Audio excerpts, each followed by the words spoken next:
بسم اللہ الرحمن الرحیم۔ السلام علیکم جماعت سال اول، ہم پڑھ رہے ہیں حصہ نظم میں آج ہم نظم نمبر 2 نعت پڑھیں گے۔ عزیز طلبات، نعت کے جو شاعر ہیں وہ ہیں ماہر القادری۔ اس سے پہلے ہم نے حمد پڑھی۔ حمد کا مطلب کیا ہے عزیز طلبات؟ جی، اللہ کی تعریف۔ اور نعت کا مطلب کیا ہے؟ جس میں حضرت محمد صلی اللہ علیہ وسلم کی تعریف بیان کی جائے۔ عزیز طلبات، اس کے ساتھ آپ نے ایک اور لفظ سنا ہوگا، منقبت۔ آپ میں سے کسی کو پتہ ہے منقبت کا کیا مطلب ہے؟ جی، منقبت کا کیا مطلب کیا ہے؟ جس میں کسی بزرگان دین یا اسلاف کی تعریف بیان کی گئی ہو، یعنی تعریف میں ان کے اشعار بیان کیے گئے ہوں، تو اس کو ہم کیا کہیں گے؟ ہم اس کو منقبت کہیں گے۔ آج ہم پڑھ رہے ہیں نعت، جس کے شاعر ہیں ماہر القادری۔ عزیز طلبات، ماہر القادری کے بارے میں تھوڑا سا تعارف۔ ماہر القادری جو ہیں بیٹا، ان کی پیدائش جو ہے، ان کا اصل نام منظور حسین ہے، اور ان کی پیدائش کیسر کلاں ضلع بلند شہر جو ہے یو پی میں جو ہے وہ 30 جولائی 1907 میں وہ پیدا ہوئے۔ فارسی انہوں نے اپنے والد سے ہی پڑھی تھی۔ میٹرک علی گڑھ مسلم یونیورسٹی سے کیا۔ حیدرآباد میں ان کی جو سرپرستی کی وہ تھے مہاراجہ کشن پرشاد۔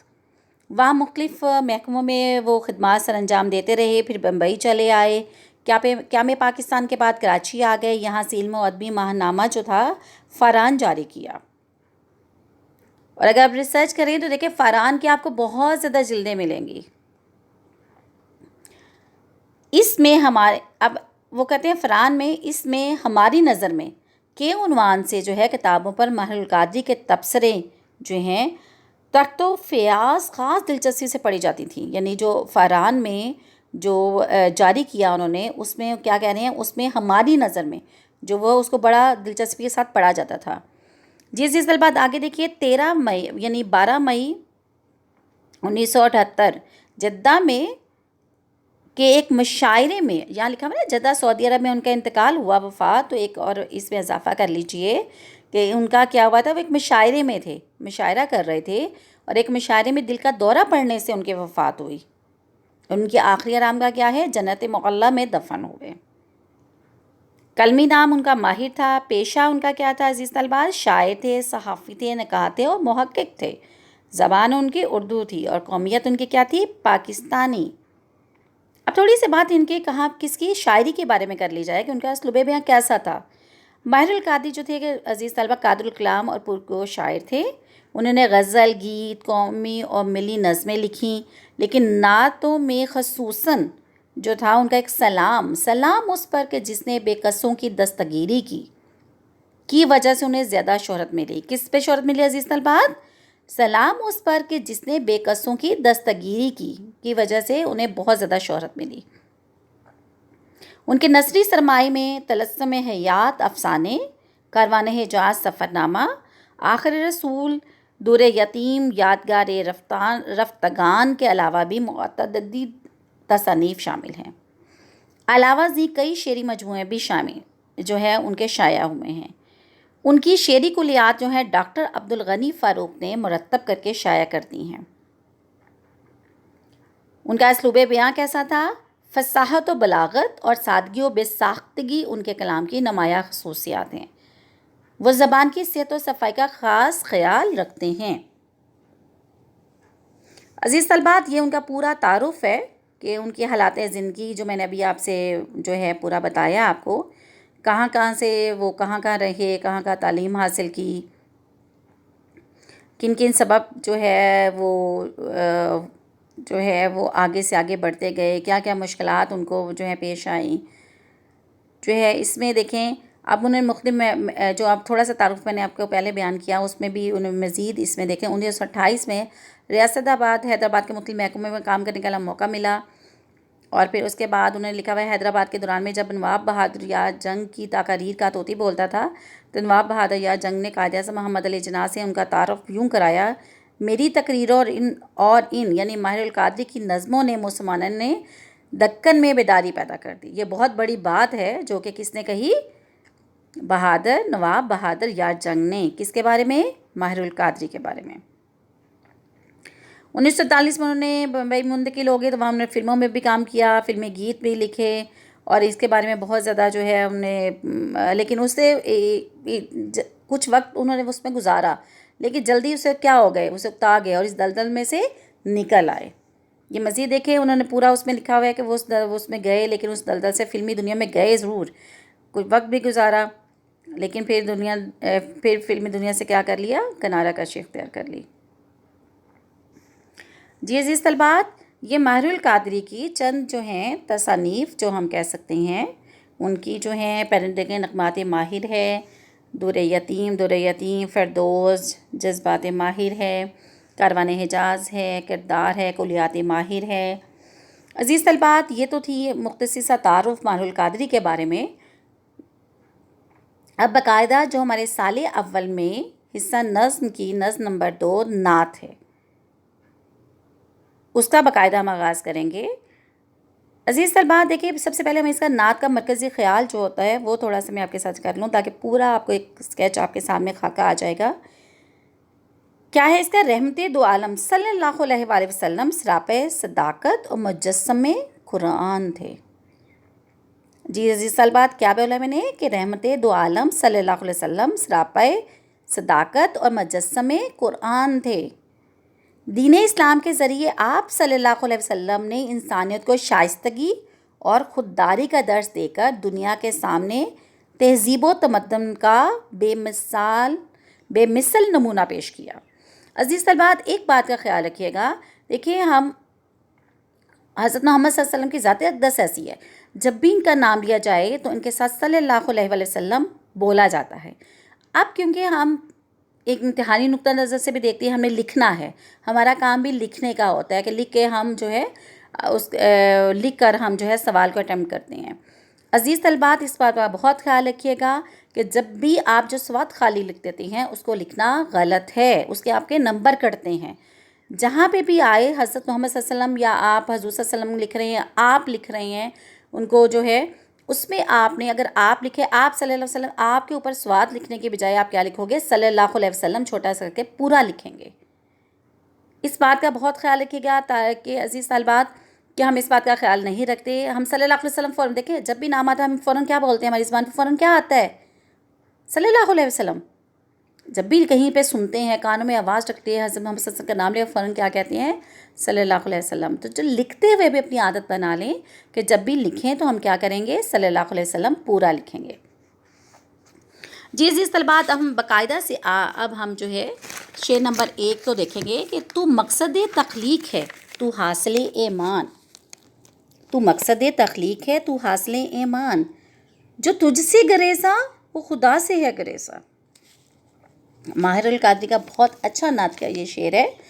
دیکھیں مقصد تخلیق کا مطلب کیا ہوتا ہے؟ پیدا کرنے کا مقصد، حاصل ایمان، ایمان کا لازمی حصہ، گریزہ کا مطلب بھاگنے والے، دور رہنے والے۔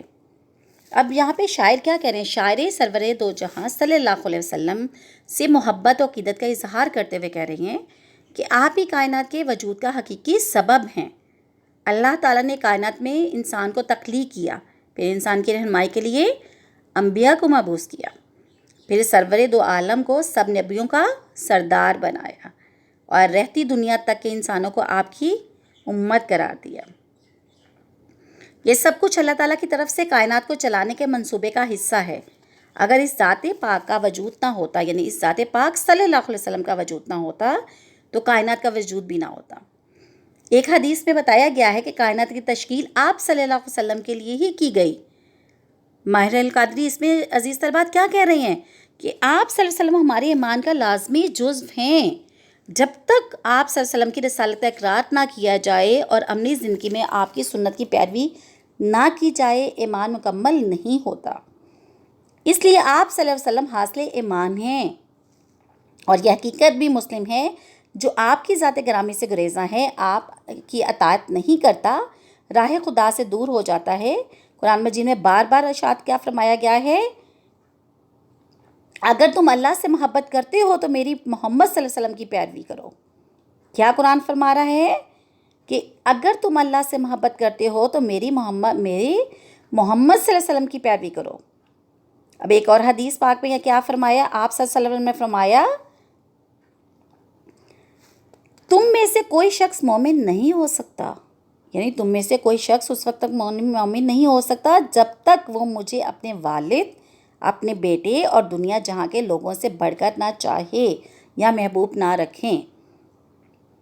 عزیز طلباء دیکھیں شعر نمبر 1 سے واضح ہو گیا، اور یہ ہے دیکھیں اگر آپ کلمہ پڑھیں لا الہ الا اللہ محمد رسول اللہ، اب اس کو کیا ہے، اس میں گواہی ہے نا، 2 حصے ہیں اس کے، پہلے اس میں اللہ کے ہونے کا اور دوسرے میں حضرت محمد صلی اللہ علیہ وسلم کی ذات گرامی کا۔ اللہ تعالیٰ نے قرآن مجید میں بار بار فرمایا، اللہ تعالیٰ نے قرآن مجید میں بار بار حضرت محمد صلی اللہ علیہ وسلم کے بارے میں ہمیں ملتا ہے۔ اب دیکھیں جو اس میں واضح، میں نے آپ کو کیا بات بتائی کہ جو اللہ سے محبت ہے، اگر وہ حضور صلی اللہ علیہ وسلم سے محبت نہیں رکھتا تو اس کا مطلب ہے وہ کس سے انکار کرتا ہے؟ تمام چیزوں سے انکار کر رہا ہے۔ شعر نمبر 2، کردار کا یہ حال صداقت ہی صداقت، اخلاق کا یہ حال قرآن ہی قرآن۔ اب پہلے شعر میں مار القادری میں ان کی تخلیق کرنے کا، یعنی کہ ان کو بنانے کا مقصد، اللہ تعالیٰ نے اس کو کیوں بنایا، اس کائنات کو بنانا تھا، ان کو بنایا گیا، تمام انبیاء کرام کو ان کو سردار بنا دیا گیا، سب سے افضل قرار دیا گیا۔ اب دوسرے شعر میں شاعر جو ہیں ان کے کیا کر رہے ہیں، ان کا اخلاق حسنہ کی بات کر رہے ہیں۔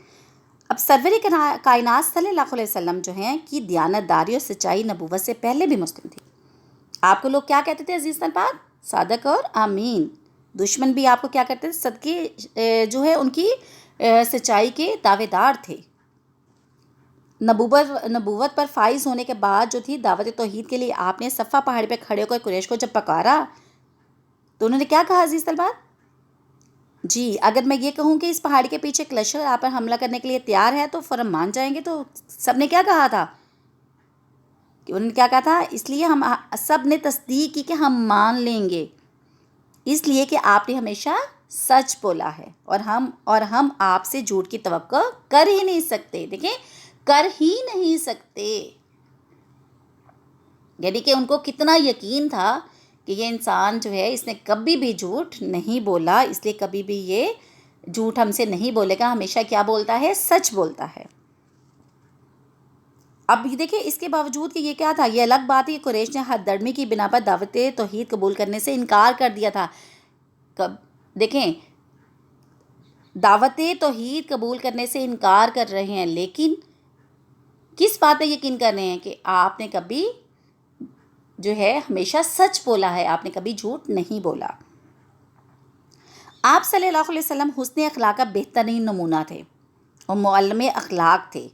ایک بار حضرت عائشہ رضی اللہ تعالیٰ عنہ سے آپ صلی اللہ علیہ وسلم کے اخلاق کے بارے میں پوچھا گیا تو انہوں نے کیا فرمایا؟ کانا خلق القرآن، یعنی آپ مجسمے قرآن تھے۔ قرآن نے جس اخلاق عالیہ کی تلقین کی ہے آپ صلی اللہ علیہ وسلم اس کا بہترین نمونہ تھے، اور آپ صلی اللہ علیہ وسلم کی سیرت قرآن کی تشریح و تفسیر ہے۔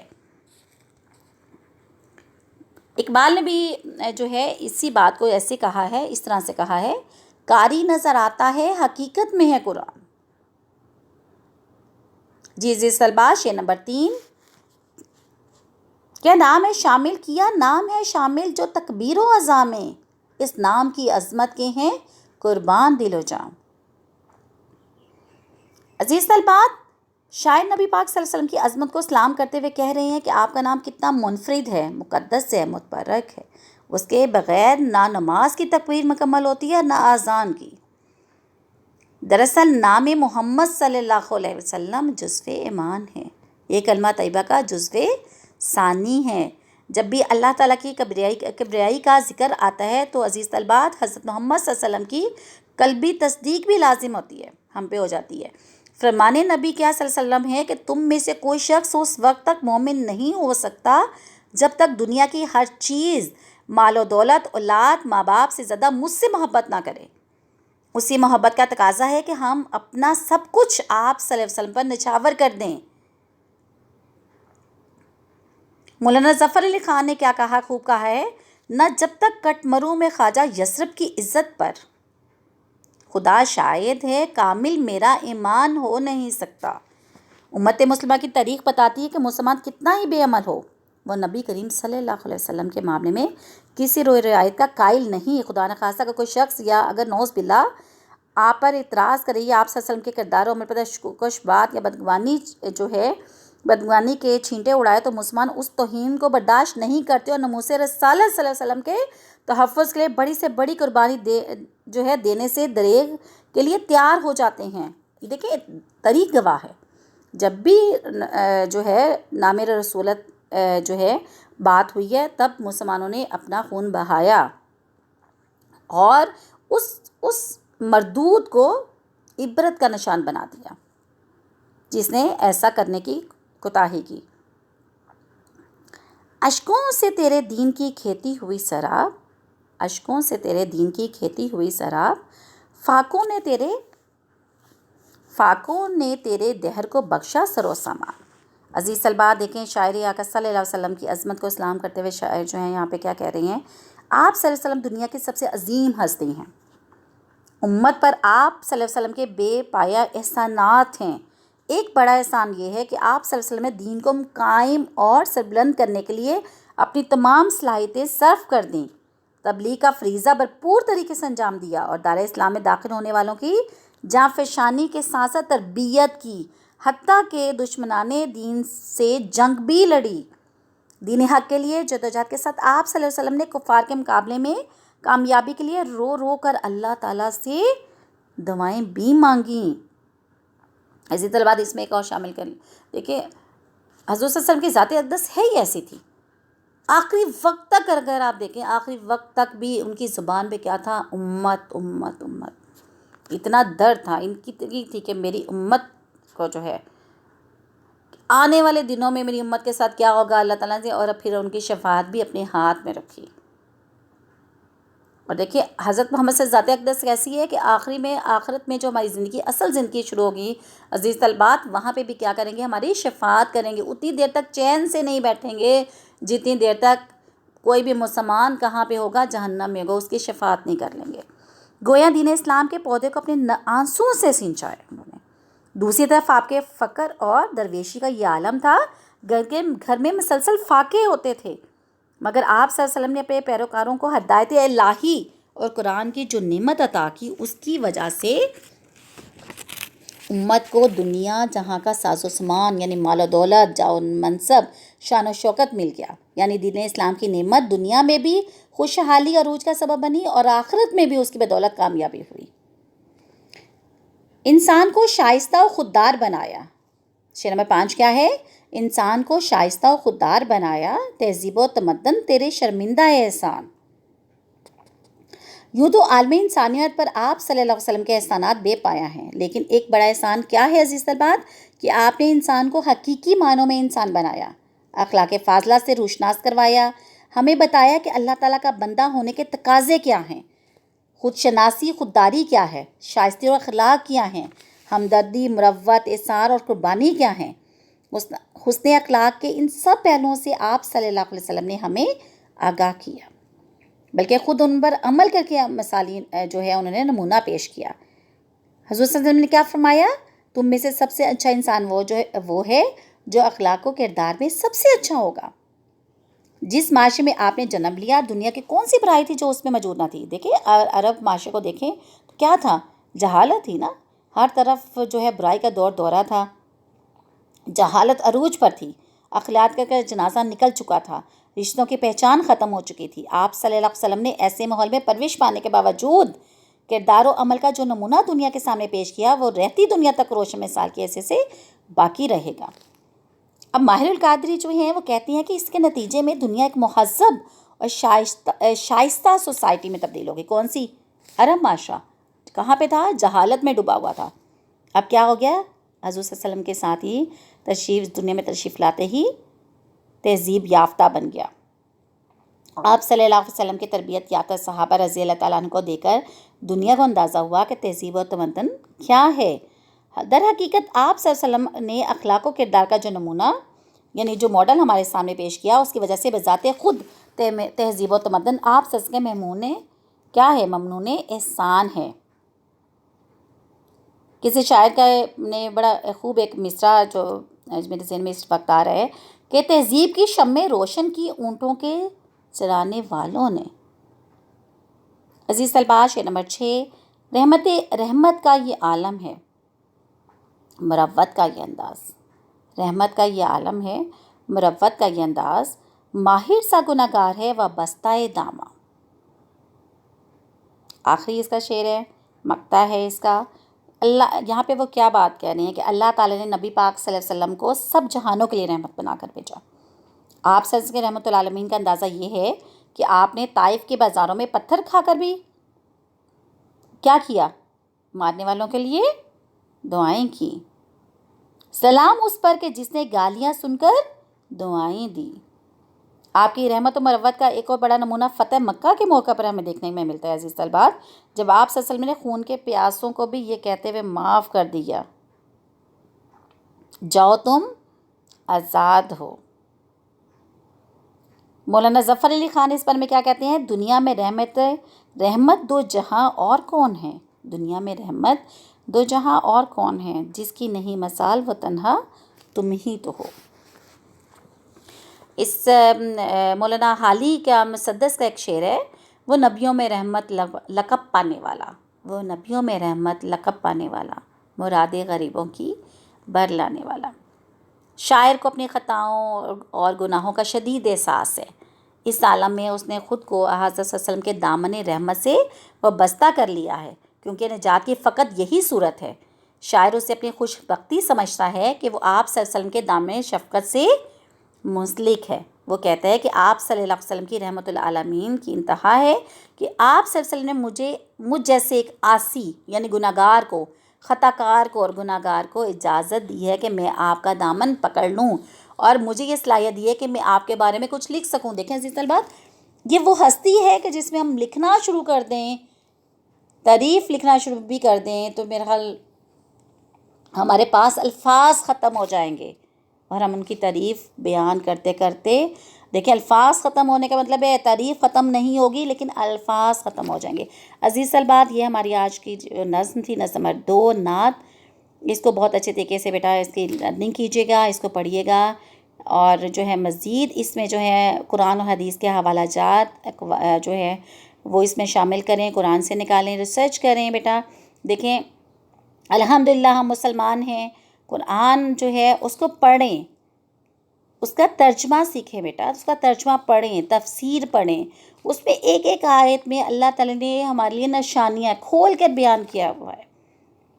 اور اگر حضور صلی اللہ علیہ وسلم کا مطالعہ کریں تو وہ کھلی کیا تھے؟ کتاب تھے۔ کون سی کتاب؟ قرآن مجید۔ اللہ تعالیٰ آپ سب کی حفاظت فرمائے۔ اللہ تعالیٰ ہمیں اس تکلیف سے جو اس وقت ہمیں درپیش ہے، اللہ تعالیٰ پوری عالم اسلام کو جو ہے اتفاق و اتحاد سے رہنے، امن کے ساتھ رہنے، اور اس دعا گو کے ساتھ کہ اللہ تعالیٰ ہم پر اپنا فضل کریں، ہمیں معاف کر دے، ہم جتنے گناہ گار ہیں، آخری دیکھیں شعر میں بھی یہ بات ہے، ہم جتنے گناہ گار ہیں حضرت محمد صلی اللہ علیہ وسلم کے وسعت سے، ان کے وسیلے سے اللہ تعالیٰ ہم سب کو معاف کر دے اور ہمیں سیدھا راستہ دکھائے، اور سیدھا آخری رہتی دنیا تک جتنی دیر ہماری سانسیں ہیں اللہ تعالیٰ ہمیں ایمان کے ساتھ ہمارا خاتمہ کرے۔